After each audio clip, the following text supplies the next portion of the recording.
Buenas tardes, bienvenidos. Esta es la segunda parte de nuestro curso de contabilidad.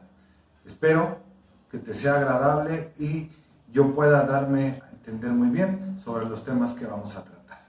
Comenzamos. Antes de comenzar, quiero dar respuesta a 3 preguntas que me hicieron respecto del video anterior.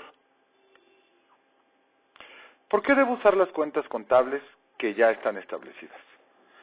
Esto es debido a que la contabilidad es mundial, por lo tanto se busca la uniformidad en el uso de las cuentas, en su preparación, elaboración y consistencia, con objeto de que pueda ser interpretada y entendida en todo el mundo. No olvides que es el idioma de los negocios y la base tributaria de los estados o países. Mira el siguiente ejemplo. Quiero ver tus estados financieros. Ich möchte Ihre Finanzinformationen sehen. 我想看看你的财务信息。 Al final, lo que se busca es que todo el mundo la pueda entender. ¿Cómo se relacionan los impuestos o tributos con la contabilidad? Mira, la contabilidad es la base tributaria en cualquier país. Esto quiere decir que a partir del resultado que arroja la contabilidad, se calcularán los impuestos. Esta es realmente la relación que existe. Mira la parte de abajo, por lo menos en nuestro país es así.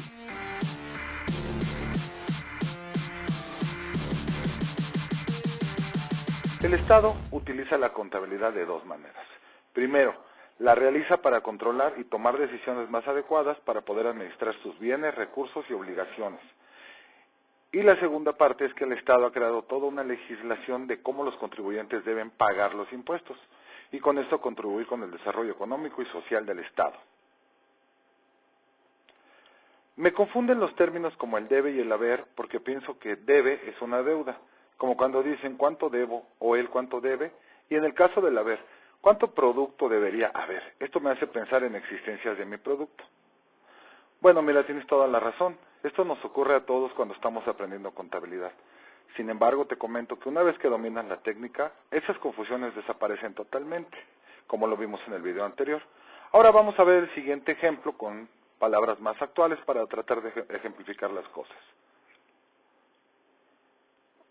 En apariencia, estas tarjetas bancarias son iguales, pero la realidad es que no.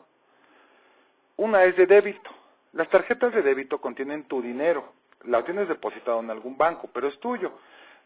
Cuando lo usas, estás gastando tu propio dinero y no le deberás a nadie, porque lo que gastas está disminuyendo tu patrimonio y tus recursos. Del otro lado tenemos las tarjetas de crédito. Estas tarjetas representan un crédito que el banco puso a tu disposición. Cada vez que la usas, estás gastando del dinero del banco y más adelante tendrás que pagarlo con intereses y comisiones, por lo tanto te representará una obligación de pago. Aquí me gustaría aclarar que usar los créditos no es malo, el problema es cuando no lo sabes usar. Por eso, cuando hablemos del debe, imagínate una tarjeta de débito, son tus recursos, y cuando hablemos del haber, imagínate una tarjeta de crédito. Esto no es tuyo, pero lo puedes usar. Obviamente tendrás que pagar posteriormente. Ahora sí, vamos a entrar en materia. Esta vez nos toca estudiar los elementos para hacer una buena contabilidad, las cuentas contables y su naturaleza, para después determinar el saldo en los esquemas de mayor y con esto elaborar los estados financieros básicos. Balance general, cuentas de activos. Ya vimos anteriormente qué son los activos, ahora vamos a ver cómo se clasifican. Y estos se clasifican con base en su grado de disponibilidad. En contabilidad, la palabra disponibilidad se debe entender como ¿qué tan rápido puedo convertir esa cuenta en dinero? Para lo cual tenemos 2 grupos de activos. El primero es el activo circulante, que es el dinero que está en constante movimiento, y luego viene el activo no circulante, que son las posesiones que no se moverán por un tiempo y se usarán para llevar a cabo la operación o la producción de la empresa. Dentro de estos grupos tenemos cuentas como caja, bancos, inversiones en valores, clientes, anticipos a proveedores, almacén o inventarios, documentos por cobrar, IVA acreditable, impuestos pagados por anticipado. Y dentro del otro grupo tenemos terrenos, edificios, maquinaria y equipo, equipo de reparto o de transporte, como le quieras llamar, equipo de cómputo, equipo de oficina, depósitos en garantía, seguros contratados, gastos de organización y constitución, Patentes y marcas de la empresa. Estas son algunas cuentas, obviamente no son todas. Hay muchísimas más, pero con este ejemplo nos podemos dar una idea.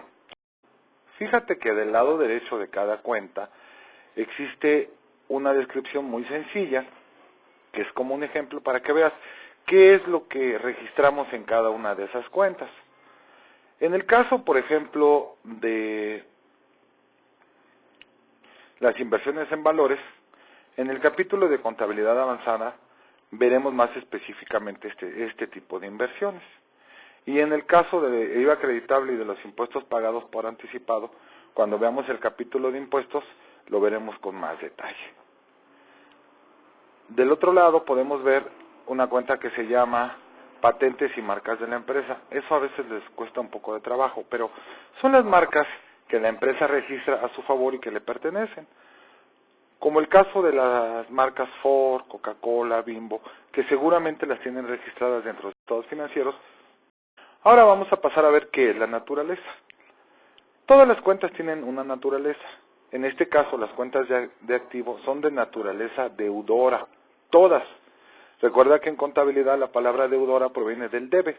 Y el debe, asócialo mentalmente con un débito, que son tus recursos y propiedades. Por favor, cuando escuches la palabra debe, no cometas el error de asociarla con deudas. Como corolario, te puedo decir que las cuentas de naturaleza deudora siempre se incrementan con cargos, en el debe, y se disminuyen con abonos, en el haber. Por lo tanto, su saldo siempre será deudor. Las cuentas de pasivo. Ya vimos que es un pasivo. Ahora vamos a ver cómo se clasifican. Los pasivos se clasifican con base en su grado de exigibilidad.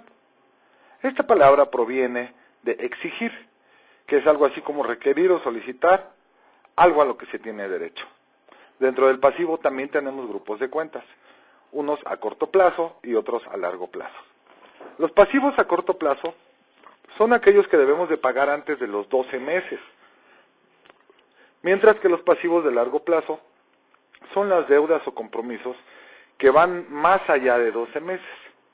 En el caso del pasivo te darás cuenta que igual existe un pequeño ejemplo a su lado derecho que te da la idea de qué registramos ahí. Y mismo caso, en impuestos por pagar y PTU, lo veremos en el capítulo de impuestos más a detalle, y en el caso de PTU más específicamente cuando veamos Ley Federal de Trabajo. En el caso de los pasivos a largo plazo, imagínate cuando sacas a crédito un auto, por lo regular lo pagas a más allá de un año. Y en el caso del crédito hipotecario, cuando tú compras un inmueble, una casa, una oficina, por lo regular es a varios años, 10, 15, 20 años. Y luego viene el rubro del capital contable, que comienza con el capital social. El capital social son las aportaciones que hacen los socios o dueños de la empresa. La reserva legal es una obligación que en México existe de que cada que tengas utilidades tienes que apartar el 5% o reservar el 5% para eventos futuros fortuitos. En la cuenta de resultado del ejercicio, esa es muy importante porque esta proviene o es el resultado de tu estado de resultados. Valgas el pleonasmo, ¿no? Más adelante lo vas a ver en la práctica. Y resultado de ejercicios anteriores, utilidades o pérdidas que ha tenido la empresa en años anteriores. Las cuentas de pasivo y capital también tienen una naturaleza. Todas las cuentas de pasivo y capital son de naturaleza acreedora. Recuerda que en la contabilidad la palabra acreedora proviene del haber, que es igual al habilitare, que son deudas y obligaciones. Por lo tanto, como corolario, las cuentas de naturaleza acreedora siempre incrementarán su saldo con abonos en el haber y se disminuirán con cargos en el debe. Su saldo siempre va a ser acreedor. Y probablemente te estés preguntando, ¿y para qué quiero saber yo la naturaleza de las cuentas? Es muy importante que las sepas, porque sin ellas no vas a poder armar unos estados financieros eficientes. Lo veremos más a detalle cuando estemos viendo esquemas de mayor, que ahí es cuando realmente para saldar necesitamos saber la naturaleza de la cuenta. Ahora vamos a ver el estado de resultados y sus cuentas. Y aquí te puedo decir que también hay grupos. Esos grupos solamente son dos. O las cuentas representan un ingreso o representan un egreso. ¿Qué es un ingreso? Bueno, pues es cuando entra dinero a la empresa por ventas o por productos financieros o por otros productos. ¿Qué es un egreso? Es cuando la empresa tiene que desembolsar dinero. Son salidas de dinero que se dan en la empresa. Estas cuentas, como podremos ver, también tienen una naturaleza. Las cuentas que son de ingresos son de naturaleza acreedora. Recuerda, las de naturaleza acreedora siempre incrementan su saldo con abonos y disminuyen su saldo con cargos. Su saldo siempre va a ser acreedor. En el caso de los gastos y costos, su naturaleza es deudora. Y recuerda que las cuentas de naturaleza deudora siempre incrementan su saldo con cargos en el debe y con abonos disminuyen su saldo. Por lo tanto, su naturaleza será siempre deudora y su saldo siempre va a ser deudor. ¿En dónde encuentro un saldo deudor? En el lado izquierdo de los esquemas de mayor. Y un saldo acreedor en el lado derecho de los esquemas de mayor. En estos ejemplos, lo que hemos estado viendo son cuentas de mayor o concentradoras, pero también existen subcuentas. Las cuentas de mayor son las cuentas que concentran el saldo de los saldos de las subcuentas. Por eso también se les conoce como cuentas concentradoras. Mira, aquí en este ejemplo vas a ver las cuentas de mayor en color negro.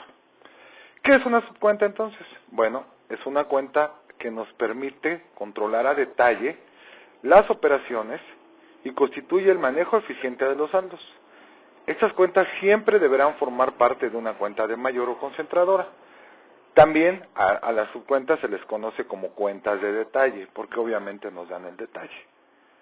Y en este ejemplo las tenemos de color azul para que las puedas diferenciar.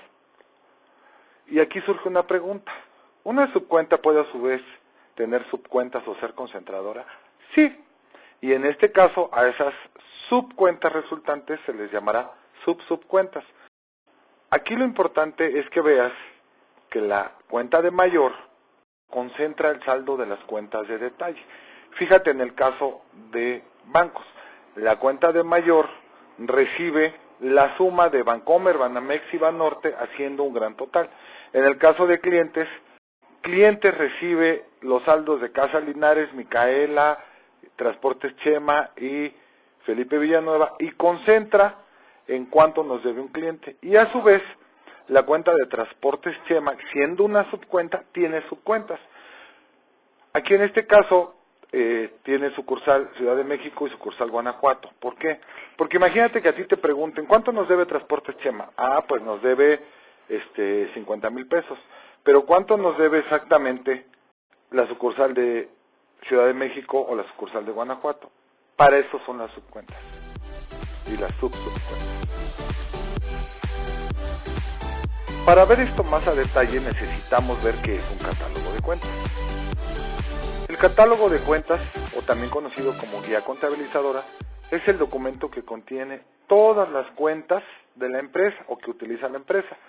Es una lista que se utiliza para registrar adecuadamente las operaciones. Se encuentra clasificado en orden descendente, comenzando por las cuentas correspondientes al activo. Es importante que siempre que vayas a iniciar un registro, verifiques si la empresa tiene catálogo de cuentas.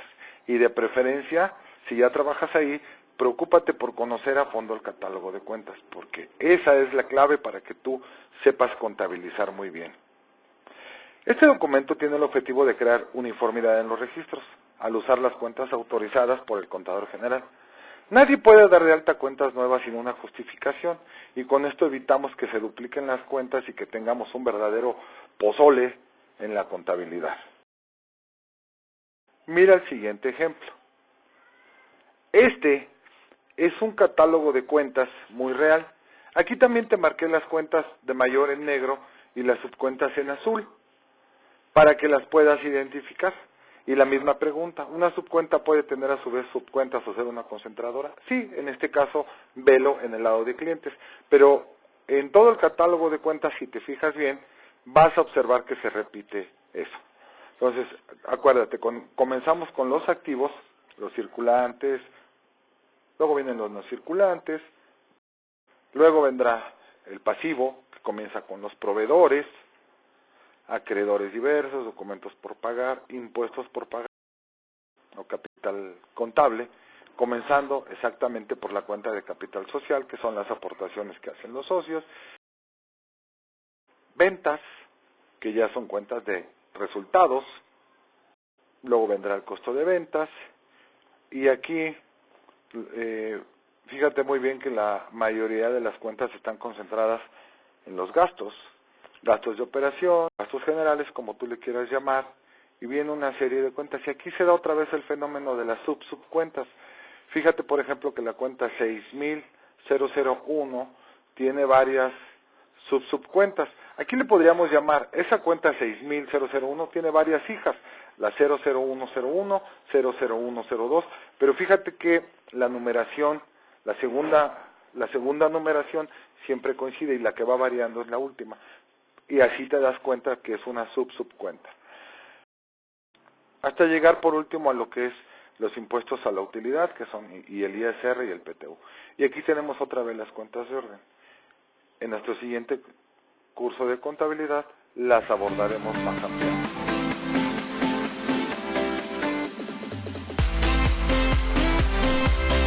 Ahora bien, una vez visto lo anterior, vamos a comenzar con nuestros ejercicios.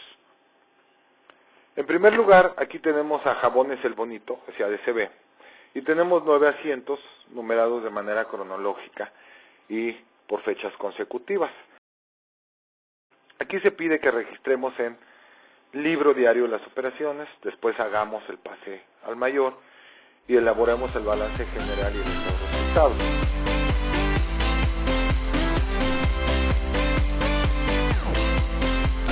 Para ayudarnos un poquito a recordar las cuentas, vamos a poner del lado derecho un acordeón y a su vez vamos a abrir algunas subcuentas que nos van a servir. Acuérdate, las subcuentas utilizan la columna del parcial. Las cuentas de mayor van a ocupar las columnas del debe o del haber. El AP, que es el asiento de apertura, nada más, el AP se utiliza siempre única y exclusivamente cuando dicen iniciamos operación. Es muy importante que primero registremos los cargos y luego los abonos. En nuestro primer asiento dice que la empresa inició operaciones con la aportación inicial de los socios por 800,000 pesos, 70% con cheques y el 30% con un equipo de reparto. Es decir, el cargo al banco por 560,000, el cargo a equipo de reparto por 240,000 y un abono al capital social por los 800,000. Y fíjate que el abono tiene una sangría. Cargos y abonos no se ponen a la misma altura. Después vamos a elaborar lo que es el concepto del asiento, que nos tiene que dar la idea de lo que nosotros estamos registrando y tiene que ser muy claro para todos. En este caso, registro de la aportación inicial de los socios. Luego continuamos con el asiento número 2, que fue el día 26 de marzo. Ponemos nuestro corte con el asiento número 1. El 26 de marzo pagamos la renta que va corriendo en 12,000 pesos más un depósito de renta por 12,000 pesos, que equivale a un depósito en garantía. Esto no va a generar IVA. En el caso de la renta de local, si es una operación, si es una transacción, ese sí genera IVA. Que en este caso abrimos la subcuenta renta de locales. Los importes de la subcuenta se ponen en la columna parcial. Ahora sí, siempre que tú vayas a emplear subcuentas, vas a utilizar la columna del parcial. Cuando estés trabajando únicamente con cuentas de mayor, solamente vas a utilizar la columna del debe, que son los cargos, o el haber, que son los abonos. Para describir el asiento completo, vamos a decir que fue un cargo a los gastos de administración por la renta del local, más un cargo a depósitos en garantía por el dinero que estamos dejando garantizando el pago, más el IVA acreditable. El abono es al banco. Y fíjate aquí que también el banco tiene la sangría. Y luego ya viene el concepto de lo que estamos registrando. En este caso es registro de renta de abril más el depósito en garantía. Y preparamos en el siguiente renglón, el corte con el número 2, vamos a registrar el siguiente asiento que fue realizado el 27 de marzo de 2019, en donde se pide al señor Ruba que acondicione el local y le damos un cheque de 15,000 pesos para que inicie el trabajo y compre todo lo necesario. Aquí en este caso nosotros lo podemos interpretar como gastos por comprobar, por eso es que lo mandamos a deudores diversos, subcuenta señor Ruba, acuérdate, cuando hay subcuentas utilizamos el parcial con un abono a bancos y hasta que no nos compruebe con facturas qué es lo que hizo con ese dinero, no lo podemos descargar de deudores diversos. Y entonces aquí viene luego el concepto, registro de gastos por comprobar al señor Ruba y preparamos el corte de asiento con el número 3. En el asiento nos vamos comprando 1,000 piezas de jabón El Bonito a 3 pesos cada una, masiva, pagando el total con un cheque. Eso que compramos, que es mercancía para vender, la metemos en el almacén, pero nos genera un IVA por ley que es del 16% sobre el precio que pagamos. Cargo al almacén, cargo al IVA acreditable con un abono a banco. Fíjate bien en la sangría que le ponemos a todos los abonos, acuérdate, cargos y abonos no pueden ir a la misma altura. En el siguiente ejemplo, la Dirección General estableció el fondo de caja chica en 5,000 pesos como límite, mismos que los tomamos del banco. Entonces va a ser un cargo a caja con un abono a bancos.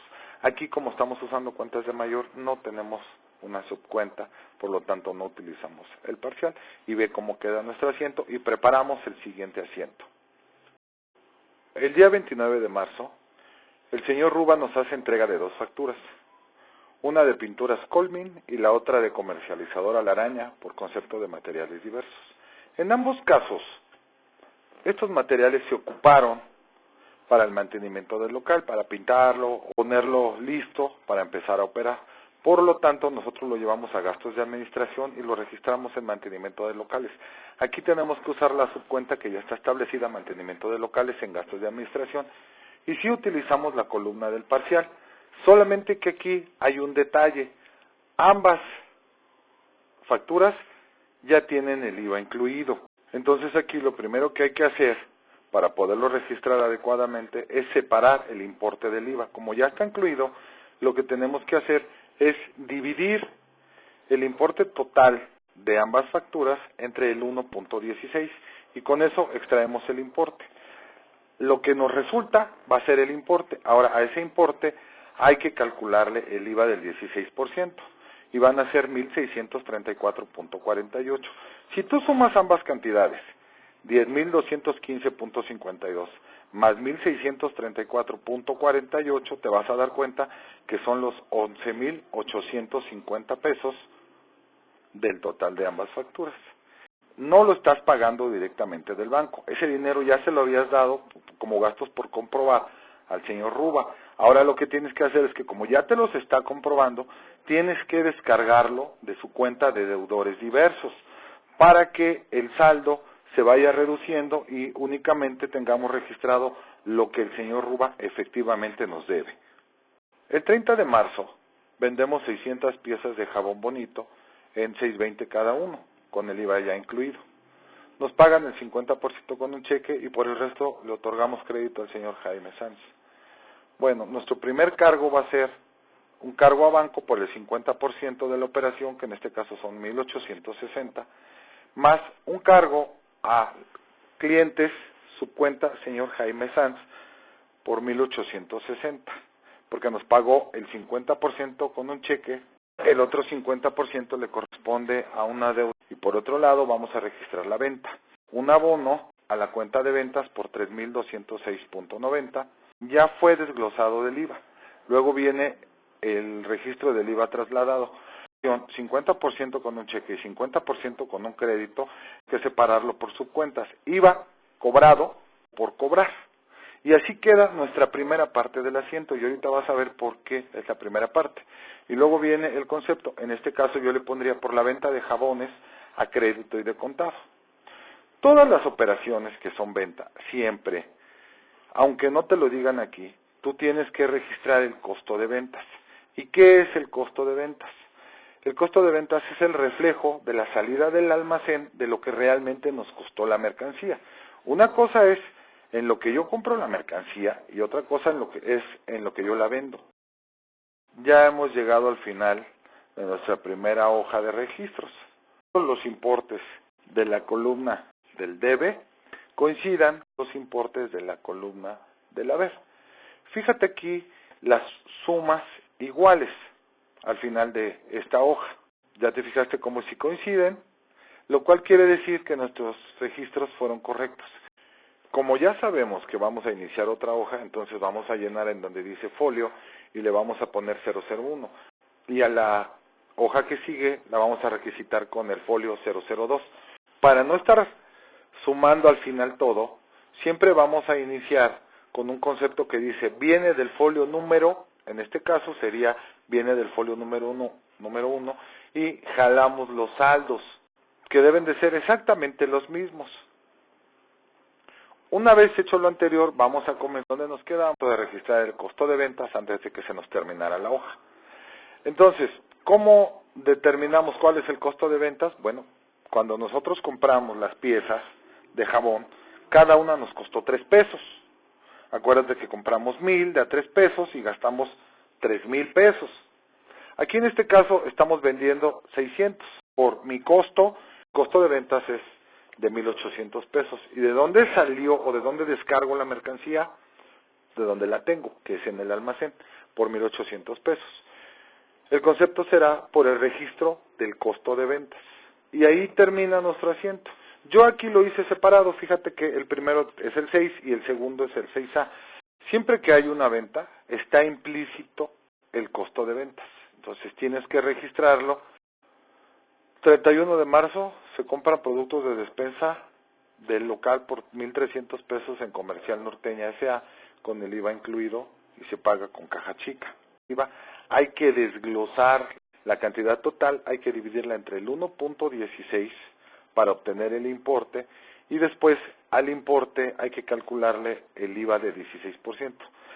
Vamos a tener un cargo a gastos de administración, subcuenta, despensa y artículos de aseo por 1,120.69, un cargo al IVA acreditable por 179.31 y el abono a caja por los 1,300 pesos completos. El concepto sería por la compra de artículos de aseo y limpieza. Si te cabe le pones para la oficina, si no pues así lo dejas.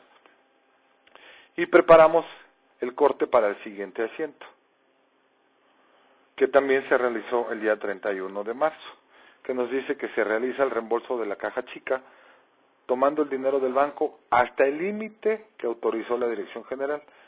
Entonces, bueno, aquí lo que nos gastamos de la caja chica fueron 1,300 pesos, entonces tendremos que tomar 1,300 pesos del banco para volver a completar los 5,000 que nos autorizó la Dirección General. Por lo tanto, el cargo sería a caja por 1,300, con el abono a bancos por 1,300 y el concepto sería por el reembolso del fondo de caja chica. Bueno, aparentemente ya hemos terminado nuestros registros. ¿Qué sigue? Pues ver si nos cuadra la columna del debe con la columna del haber. Y una vez que hacemos la comprobación, hacemos la suma, vemos que efectivamente sí nos cuadra, pero aún así le falta algo. ¿Ya te fijaste todo ese espacio que queda en blanco? O bueno, que queda sin utilizar. Bueno, pues contablemente hay que ponerle una anulación de registros o corte de hoja. Algunos le llaman Z. Entonces, para cancelar todos esos registros que no utilizaste o que están en blanco y para que no pudiera alguien alterar la información, se pone el corte de hoja o Z, como tú le quieras llamar. Y finalmente tu hoja quedaría así como tú la estás viendo. Ahora, es importante que una vez que ya la terminaste, pues alguien te la revise para que valide que lo que hiciste está bien. En este caso, pues me voy a revisar yo mismo y voy a requisitar en donde dice revisó, pues voy a poner ahí que soy yo el que revisé y que estoy validando que los registros y las cifras son correctos.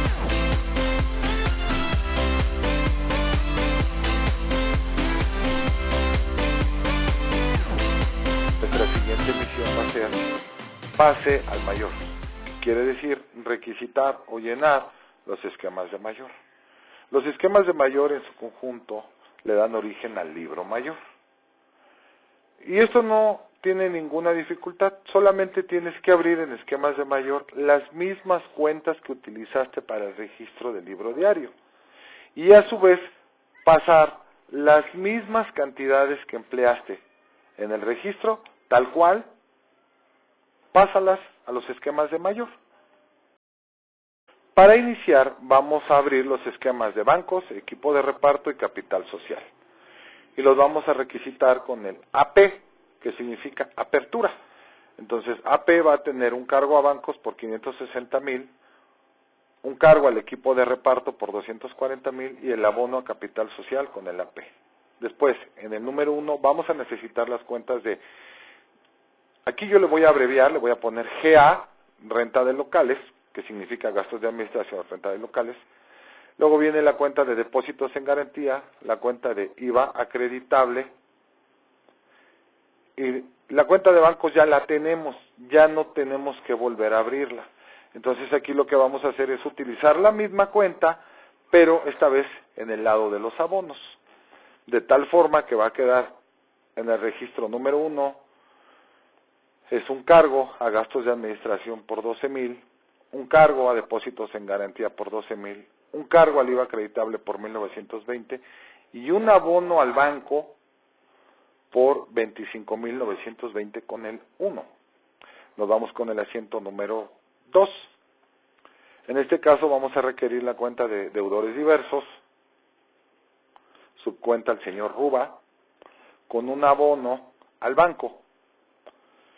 Entonces quedarían cargos a deudores diversos por 15,000 con abono a bancos por 15,000 con el número 2. En el asiento 3, que fue la compra, vamos a necesitar la cuenta de almacén, el IVA acreditable ya lo tenemos, el banco ya lo tenemos, ya no hay que abrirlo. Entonces nada más abrimos la cuenta de almacén con el número 3 y va a ser un cargo al almacén por 3,000 pesos con el número 3, un cargo al IVA acreditable por 480 con el número 3 y un abono al banco por 3,480 con el número 3. En la siguiente operación vamos a requerir abrir el esquema de caja porque el de banco ya lo tenemos. Entonces con el número 4 vamos a ver un cargo a la caja por 5,000 pesos y con el número 4 un abono al banco por 5,000 pesos. En el número 5 vamos a abrir GA, mantenimiento de locales. Ya tenemos IVA acreditable y ya tenemos deudores diversos. Entonces nada más vamos a abrir una sola cuenta y con el número 5 vamos a tener un cargo a GA, mantenimiento de locales por 10,215.52, un cargo al IVA acreditable por 1,634.48 y un abono a deudores diversos con el número 5 por 11,850. En el número 6, que es nuestra venta, ya tenemos la cuenta de bancos, entonces nada más hay que abrir la cuenta de clientes. Vamos a necesitar la cuenta de ventas y el IVA trasladado que contiene dos subcuentas, las podemos abrir. Bueno, en este caso yo las voy a abrir para que podamos ver el detalle. Y entonces con el número 6 va a quedar un cargo a bancos por 1,860, un cargo a clientes por 1,860, un abono a ventas por 3,206.90, un abono al IVA trasladado efectivamente cobrado por 256.55, un abono al IVA trasladado pendiente de cobro o por cobrar por 256.55 con el 6. Y luego ya viene el registro del costo de ventas con el 6A.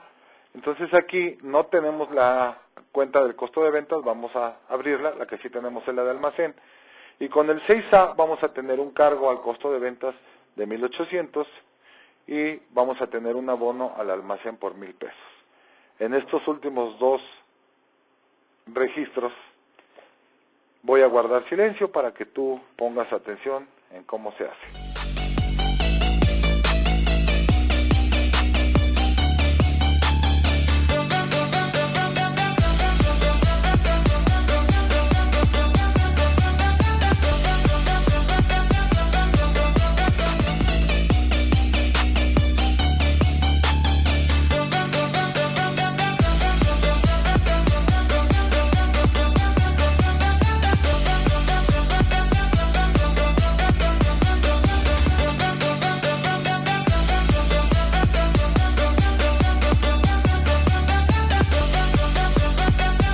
quiero comentarte que por un lamentable error de mi parte, no llené el esquema de gastos de administración y mantenimiento a locales, pero más adelante se corrige esa situación. Disculpa.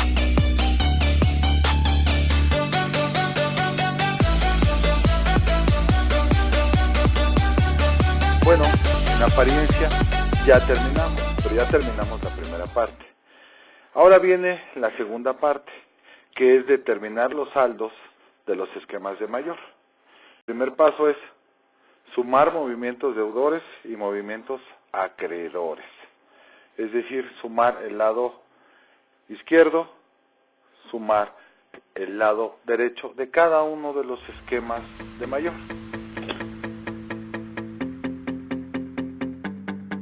Una vez que tengamos listas y comprobadas las sumas acreedoras y deudoras, tenemos que determinar el saldo de la cuenta. Y para determinar el saldo de la cuenta, lo que vamos a hacer es recurrir a la naturaleza de cada una de las cuentas. ¿Te acuerdas de la naturaleza de cada una de las cuentas? Bueno, te voy a poner un acordeón para que lo puedas recordar. Naturaleza de las cuentas, las del balance general. Los activos son de naturaleza deudora. Los pasivos y capital son de naturaleza acreedora. En el caso de las cuentas de resultados, los ingresos son de naturaleza acreedora y los costos y gastos son de naturaleza deudora. Para fines pedagógicos, te los voy a identificar con colorcitos. Digo, en la vida real esto no existe, pero necesito que se te queden grabados. Voy a colorear los activos de azul, los pasivos y el capital de rojo, los ingresos de color cafecito y los costos y gastos de color morado para que podamos determinar la naturaleza. En el caso, por ejemplo, de las cuentas que nada más tienen un movimiento, pues no vamos a tener ningún problema. Es muy fácil hacerlo, porque por lo regular ese movimiento fue originado por un cargo o un abono propio de su naturaleza. El problema lo vamos a tener con las cuentas que tienen muchos cargos y muchos abonos.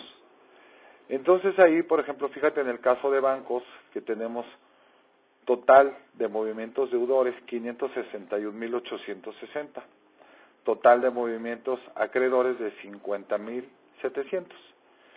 El saldo en bancos de entrada te voy a decir que es de naturaleza deudora. Por lo tanto, nos vamos a ubicar en el lado izquierdo y de ahí, del lado izquierdo, le vamos a restar el lado derecho. El resultado va a ser el saldo de la cuenta. Y en este caso, bancos tiene un saldo deudor de 511.160, lo cual es perfectamente correcto. En la vida real, existen cuentas cuyo saldo, obedeciendo la naturaleza, se dé en rojo. Sí existen. Sí se puede dar el caso. ¿Y eso es correcto? Probablemente sí, pero tendríamos que analizar la cuenta. O sea, no quiere decir que si me da el esquema de mayor un saldo contrario, necesariamente esté mal. Ahora bien, en apariencia esto ya está concluido. No. Está concluido en cuanto aritméticamente se refiere. Pero en cuanto a reglas de la contabilidad, necesitamos poner el saldo y cancelar la cuenta. Entonces fíjate que hay una S encerrada en un circulito. Eso indica que ese es el saldo de la cuenta. Y después vas a ver dos rayitas que pueden ser horizontales o diagonales, pero juntas, cancelando la cuenta. Así es como tú debes determinar tu libro mayor. Acuérdate, los esquemas de mayor en su conjunto le dan origen al libro mayor.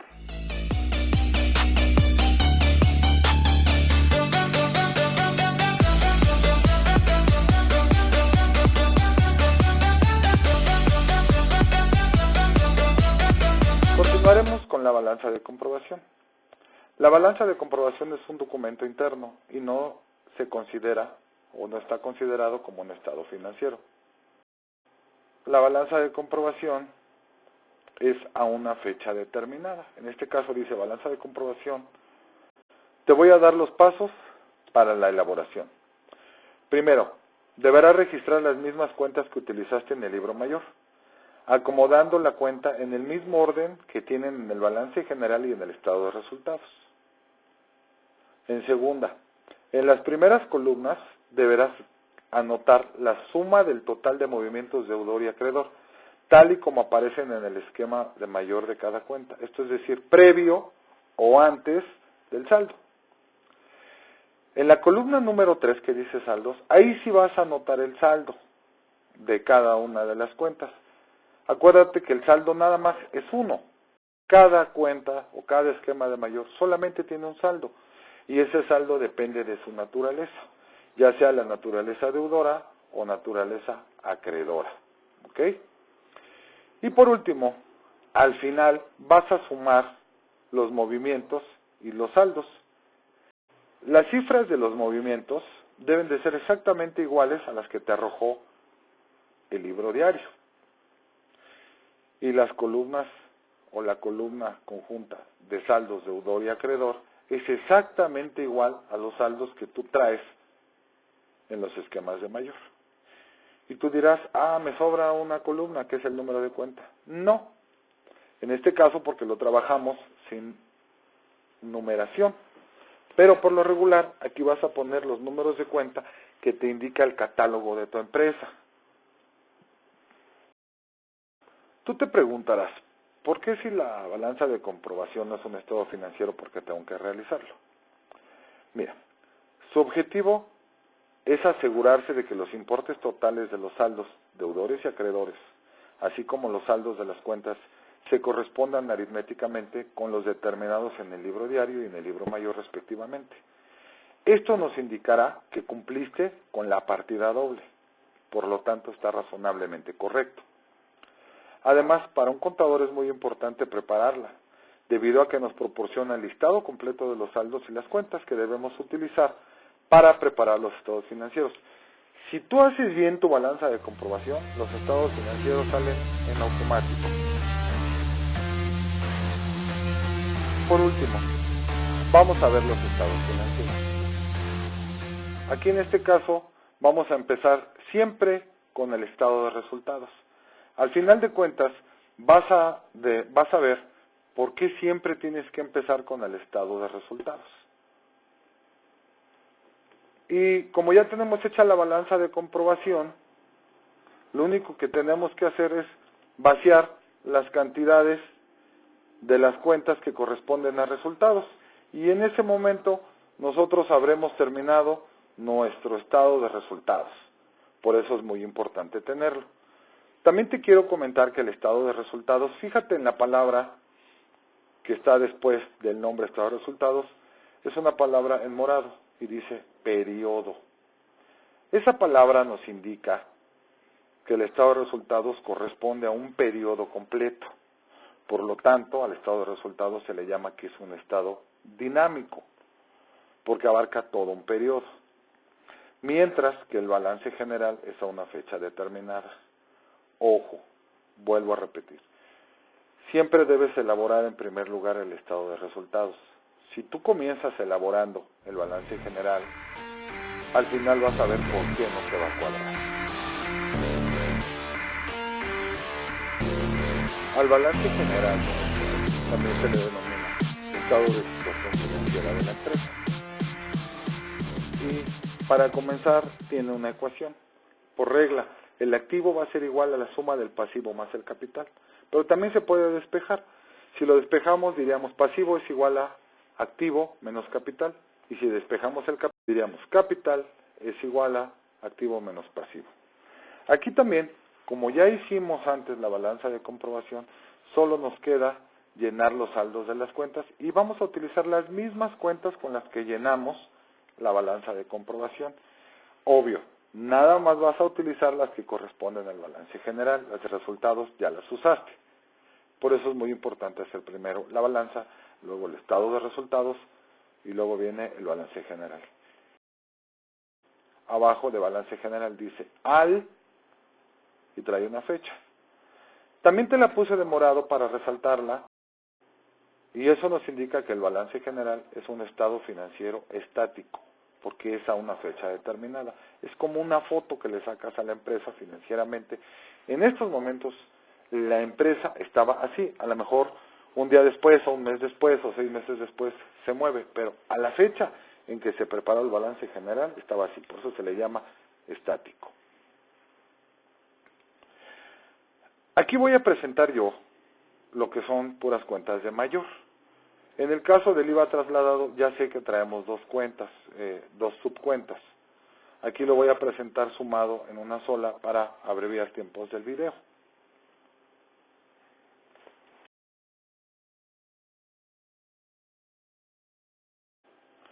En apariencia has terminado tu balance general, pero ¿por qué no te cuadra? Eso le pasa a muchos alumnos. Terminan primero el balance y dicen, no cuadra.